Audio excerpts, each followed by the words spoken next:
As we were staying in Bowmore, it seemed like a wasted opportunity not to visit the Bowmore distillery, so we called by unannounced one afternoon to see if we could tag along on one of the basic tours.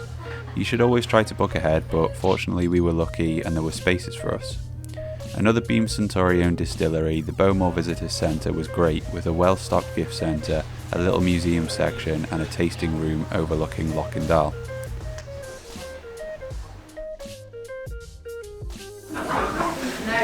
We'll just head up to these wee stores. So we'll just head up to our malt barns up here. Yeah. Cheers. So in here there's 14 tonnes of barley. We've got 3 floors in here, each with 14 tonnes on it. And we do 30% of our malting on site. So this stuff here's just come down this morning. If you want a wee feel of it, still soaking wet and not really started to sprout yet. So the barley we're using at Bowmore comes from Berwick, so right at the border between Scotland and England, just because it's the best barley we can find. So we take this in, put it in these 2 tanks, steep it in water, and then roll it out onto the floor. So that's it. Over here, if you want to feel the difference, this has been down for about 4 or 5 days now, so it's nice and dry. Wee bit of heat in at the bottom. So we'll hopefully have this barley down for a week, then it should be ready to go. But it is entirely weather dependent and we have nothing particularly high tech in here. So it's just all done by the windows, that's our temperature control.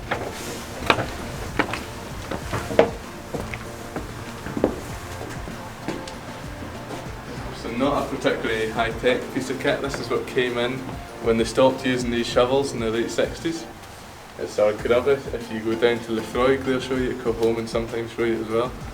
If any of you want a wee shot, if you want to have a feel of it, picture, anything at all, jump up and have a go. Perfect, yeah. That's it. So I say this is done every 4 hours, it's day and night, somebody's got up here to do it. If you come by the windows at night, you usually hear them, see them. And then after the week, as I say, it gets onto that yellow pillar, we'll send it up the grey elevator and into the kiln. The kiln's where we smoke it and dry it. Got a wee bit of an issue in the kiln at the minute, and one of the fans isn't really working. So you might get a particularly smoked batch of Bowmore 12 years time, we just don't know yet. But for just now, it's nice and smoky in there. So if you want to go up to the top of the stairs, have a wee look in, have a smell, have a taste if you want.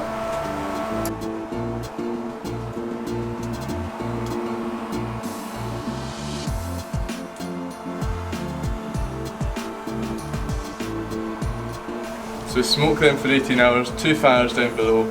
Usually does not look as smoky as that, but it's because, as I say, that fan is totally buggered. It's totally given up. So use it for 18 hours and then we'll cut off the peat and we'll just put the fires completely out and we'll use warm air. We'll head down now, we'll go and see the fireplaces and as I say, chuck a wee bit of peat on as well.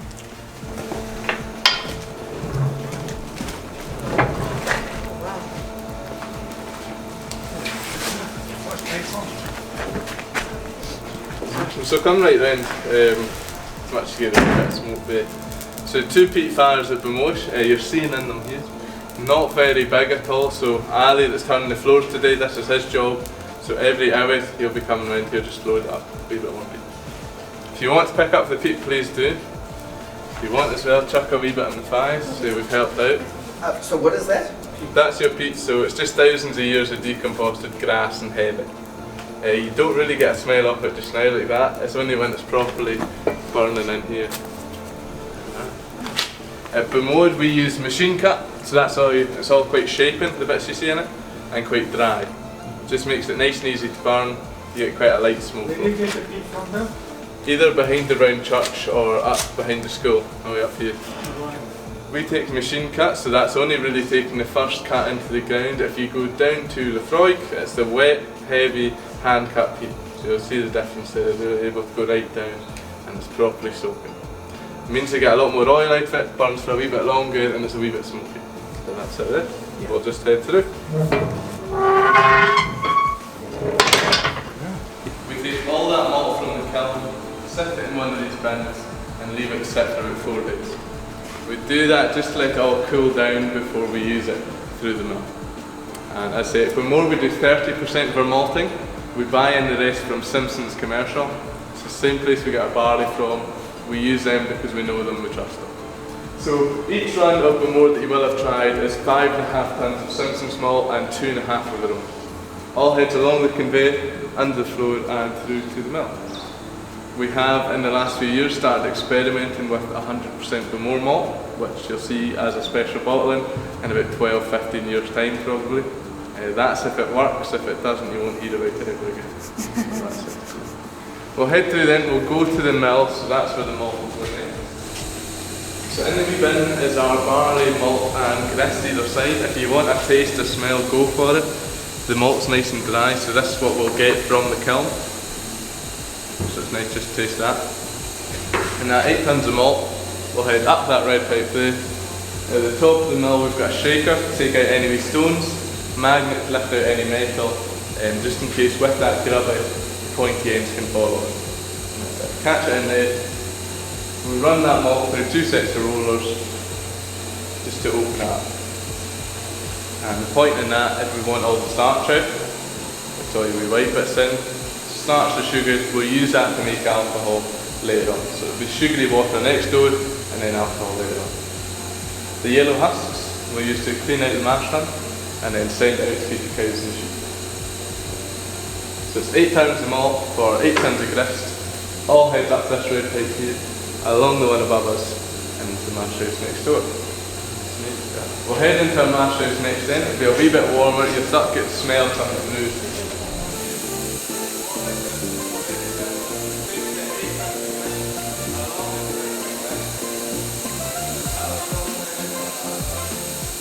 The mash tun is all stainless steel inside, big copper lid on it, purely for insulation. We used to have it big open top like you'll see at Bruichladdich or Deanston, but we got the copper lid for the heat. So as I say, we get 40,000 litres of sugary water from in here into our washbacks, and we'll just go through and see that now. It smells like it. That's a cracking smell in here.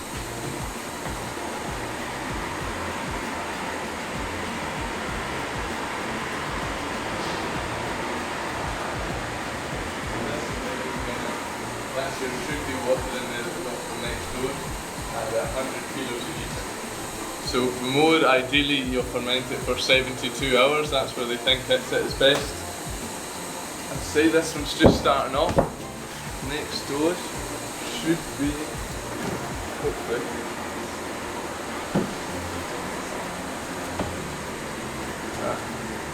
So this one's totally done. So I'd say that one's just starting, this one's just finished. The washbacks we use at Bowmore then, so it's all wooden. They're 18 feet deep, you can see it to the floor, and about 12 feet.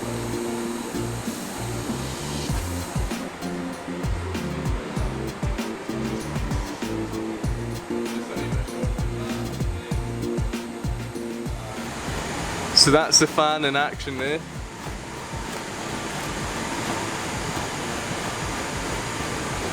It's just at the top, eh? That's it.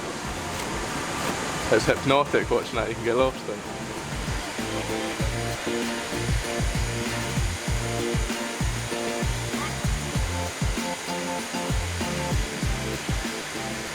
So it's 2 wash and 2 spirit stills. Down the bottom where the guys are is the spirit safe. So that's been there since 1924. Every drop of alcohol will pass through it at some point. The tank they're sitting on is the white tank, that's your low wines and fakes receiver. The silver one is the one we put our new mix spirit in. And as you're hearing, they're very loud in here at the minute. So our wash stills, we take that 40,000 litres of your beer, about 8%, send it into these two, boil it about 93 degrees, so your vapours rising off, hit the condenser. Condenses hopefully at the 200 water pipe, so your vapour hits it, comes back into liquid, runs through the back, through the safe and into the white tank. And your first cut is 16,000 litres, about 22% alcohol. Okay. So we'll take that, send it through your 2 smaller stills, and ideally they're making a more refined spirit, so it might be something heavy after all. Every day we do about 16,000 litres, each run 4,800, and in a year it's about 1.8 million litres. We have one quite big other mistake in here, which is that one of our condensers sits outside the building. Someone made a mistake when they rebuilt the still house, forgot to account for that slant in the roof, and it ended up outside the building.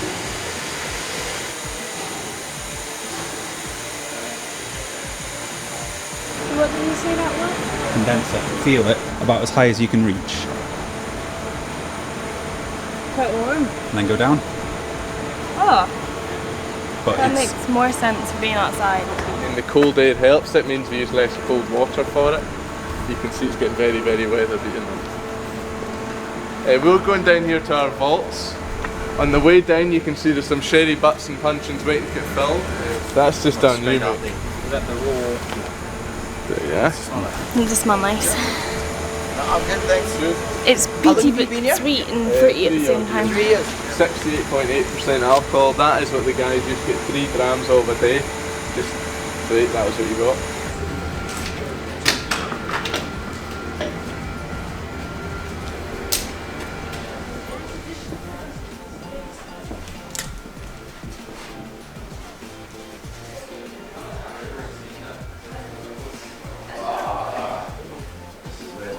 This bit then is our #1 vaults. So it's the oldest Scotch maturation warehouse in Scotland, possibly the world.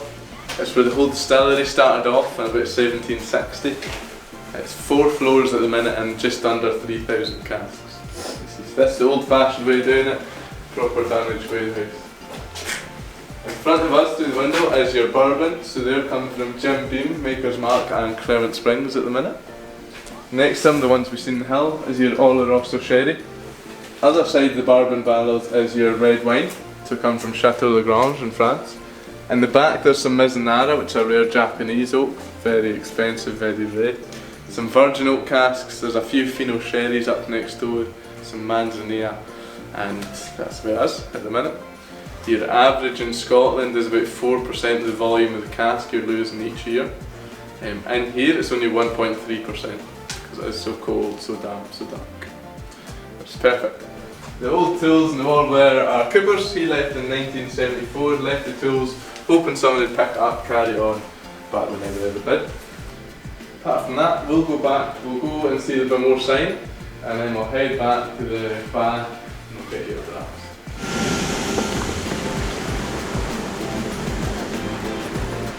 That's your Bowmore sign, that's it.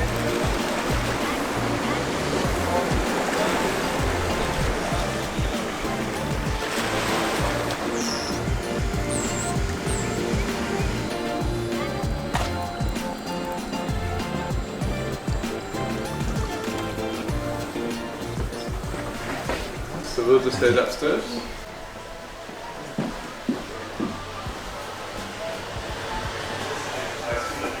You've got more sherries, it's a wee bit sweeter, a wee bit smokier. Your booklets tell you everything about. oh, simmer down, wind. We came out because it was nice and chilled, and now it's picking up. So what did you think of the Bowmore? I enjoyed the tour. It was very different to the ones we've been on before because they do their own malting. So being able to see all the barley out on the floor and the different stages and how they heat it up and where the peat furnaces are, I've not seen that before. So it was interesting in that respect.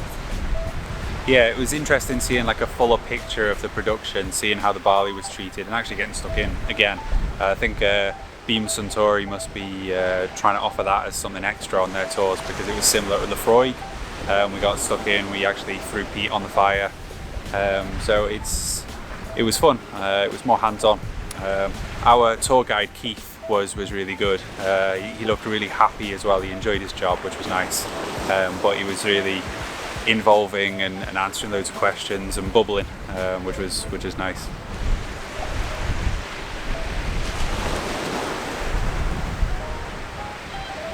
They're not my favourite smells.